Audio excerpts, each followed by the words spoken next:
Bonjour à toutes et tous, correction de l'exercice PMA 12B.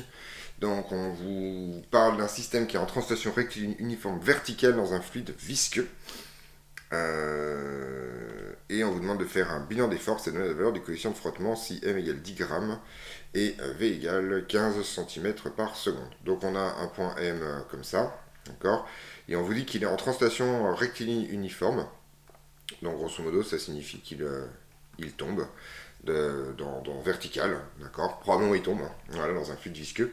Et donc on vous demande de faire un bilan des forces. Il n'y a pas d'indication supplémentaire. Alors je vais juste représenter le fluide comme ça, d'accord, hein, voilà, on est dans une espèce de bain, donc il faut imaginer une bille qui tomberait dans de l'huile par exemple, ou quelque chose comme ça. Alors en fait c'est relativement simple, puisqu'il y a une verticale, il y a probablement un champ gravitationnel, et donc on va avoir deux forces. La première force, c'est le poids, d'accord, dans ce sens-là.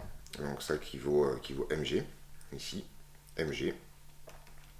Et s'il n'y avait que ça, on aurait un mouvement uniformément accéléré, donc on n'aurait pas un mouvement de translation rectiligne uniforme. Et donc en fait, ce qui se passe, c'est que vous avez une autre force qui vient du fluide, d'accord, qui est comme ça. Voilà, dans ce sens-là.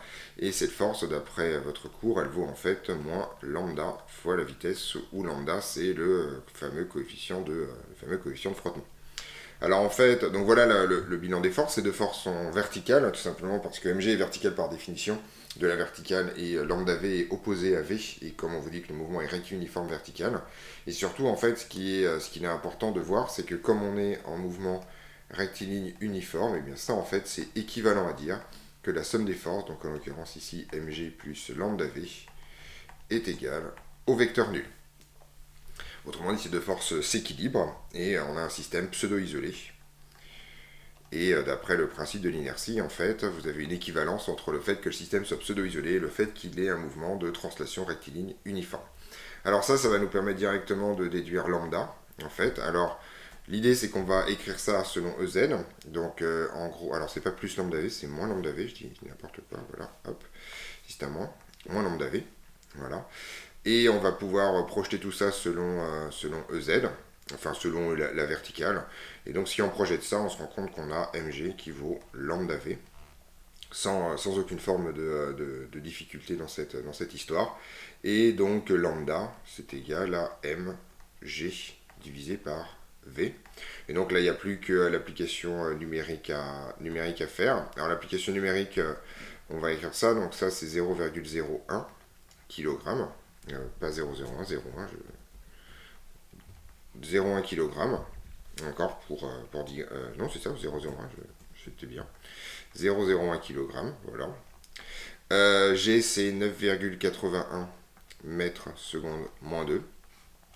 Et la vitesse, c'est 15 cm par seconde, c'est-à-dire 0,15 mètres seconde moins 1. Alors en fait, j'ai écrit l'unité, parce que ça nous permet déjà de trouver l'unité de lambda. Donc visiblement, ça va être des kilogrammes seconde moins 1. Ce qui est bien homogène, hein, puisque si on multiplie ça par une vitesse, on trouvera bien des kilogrammes mètres seconde moins 2, c'est-à-dire bien une force, d'accord. Donc tout ceci se passe bien, oui, les mètres se simplifient. Et ensuite de faire l'application numérique à la calculatrice, ce qui nous permet de trouver 0,654, c'est rigolo comme résultat, kg seconde moins 1, si on fait ça correctement. Voilà, et donc ceci termine définitivement cet exercice. On se retrouve dans d'autres vidéos pour d'autres corrections.